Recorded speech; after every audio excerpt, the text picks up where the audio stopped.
What if I told you the average American isn't retiring with $1 million? Not even close. Not $900,000, not $700,000. The real number is so low it should make you uncomfortable. And if you're assuming you'll figure it out later, you might want to hear this. Today, we're breaking down how much people actually retire with in the United States, who's ahead, who's behind, and whether that $1 million retirement target is realistic or just financial folklore. The $1 million myth. For years, $1 million has been the magic retirement number. It became this psychological milestone. You hit 7 figures, you win, you're safe. But here's the problem. First, inflation happened. $1 million today does not buy what it did in 1995. Second, most people never even get close to that number. According to the Federal Reserve's Survey of Consumer Finances, the median retirement savings for Americans ages 55 to 64 is around $185,000.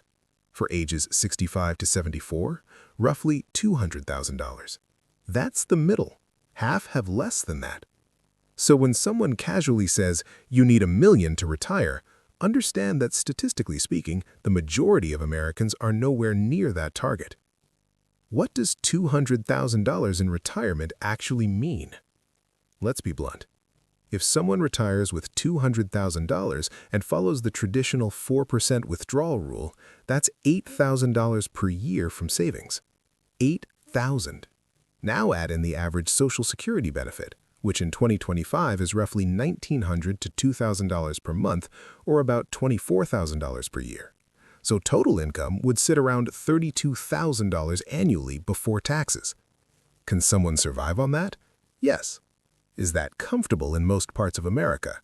Not really. Especially if you still have rent, a mortgage, or medical costs piling up. So who actually has $1 million? Let's get specific. Vanguard's 2024 data shows that only about 3 to 4% of individual 401k accounts hold over $1 million. When you combine all retirement accounts at the household level for people near retirement age, around 13% have crossed the $1 million mark. That means roughly 87% haven't. So if you feel behind, statistically speaking, you're normal. But normal doesn't mean safe. The high-income earners. First category, high-income households. If you're making $200,000 to $300,000 per year, maxing out a 401k at $23,500 plus catch-up contributions becomes much easier. Add employer matches and IRA contributions, and you can invest $30,000 to $40,000 annually without destroying your lifestyle. Over 25 or 30 years, that compounds heavily. Doctors, attorneys, corporate executives, successful business owners, dual income professionals in tech or finance. These groups have a serious advantage. But here's the part people don't like talking about. Nearly half of households earning $100,000 or more still report living paycheck to paycheck. High income does not automatically equal wealth. Lifestyle inflation kills progress. Bigger house, nicer cars, private schools, country club memberships. If your expenses rise as fast as your income, you're not building wealth, you're maintaining an expensive treadmill.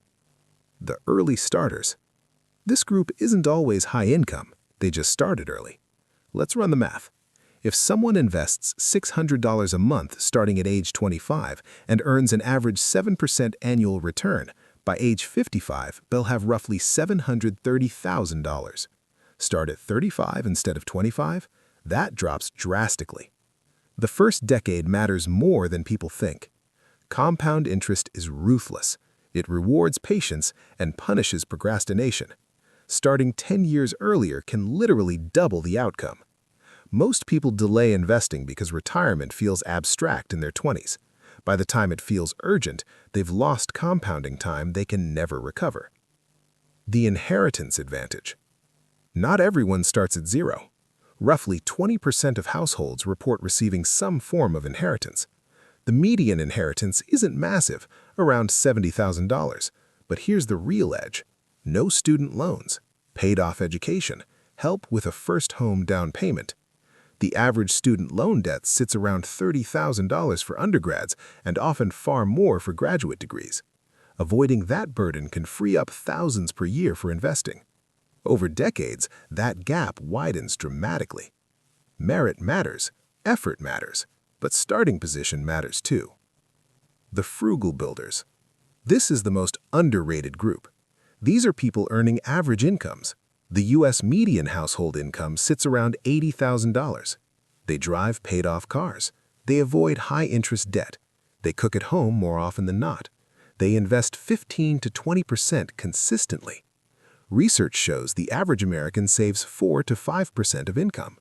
Million-dollar retirees often saved 15% or more over long periods. It's boring. It's repetitive. It's not flashy, but it works. There are documented cases of teachers and ordinary workers passing away with multi-million-dollar portfolios simply because they invested consistently for 40 years. They weren't lucky, they were disciplined. Geography changes everything. Location might be the most overlooked factor. Living in San Francisco or Manhattan can cost nearly double what it costs to live in cities like Knoxville, Oklahoma City, or Memphis. $100,000 salary in New York does not stretch like a $100,000 salary in Tennessee. If your annual expenses are $30,000 lower because of where you live and you invest that difference for 30 years at 7%, you're looking at potentially millions in added wealth. Cost of living isn't a minor detail, it's a force multiplier. Dual income couples. Two solid incomes can accelerate retirement savings fast. If two people each make $75,000 and contribute 10% with employer matches, retirement accounts can grow aggressively. Over 25 or 30 years, consistent investing with average market returns can cross 7 figures without lottery wins or startup exits. The math becomes powerful when both partners commit. But do you actually need $1 million? Here's the honest answer. It depends. If you own your home outright, have no debt, live in a lower-cost state, and live modestly, you might retire comfortably with $500,000 plus Social Security. If you plan to travel constantly, live in a high-cost city, and maintain a higher lifestyle, $1 million may not be enough. Financial planners often suggest having 10 to 12 times your salary saved by retirement. Make $80,000? That's $800,000 to $960,000. Notice something? That's close to $1 million, but not some magical fixed number.